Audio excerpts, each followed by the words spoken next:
Municipality పరిధిలోని వ్యాపార సంస్థల యజమానులు తమ లైసెన్స్లను రెన్యువల్ చేసుకోవాలని గజ్వేల్ ప్రజ్ఞాపూర్ మున్సిపల్ కమిషనర్ గోల్కొండ నరసయ్య అన్నారు.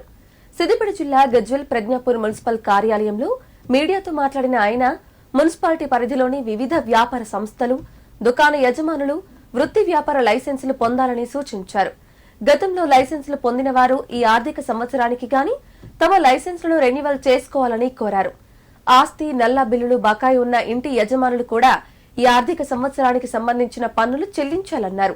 బకాయిలు చెల్లించకుండా మొండిగా వ్యవహరిస్తే మున్సిపల్ యాక్ట్ చట్టం ప్రకారం జిల్లా అధికారుల ఆదేశానుసారం చట్టరీత్యా చర్యలు తీసుకుంటామన్నారు.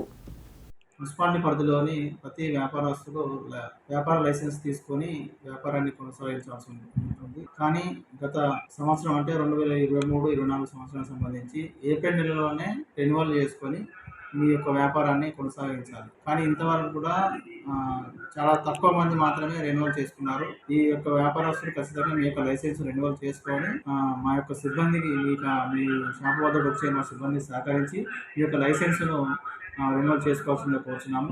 ఒకవేళ ఎవరైతే రెన్యువల్ చేసుకున్నట్లయితే మున్సిపాలిటీ చట్ట ప్రకారం కఠిన చర్యలు తీసుకోబడుతుంది.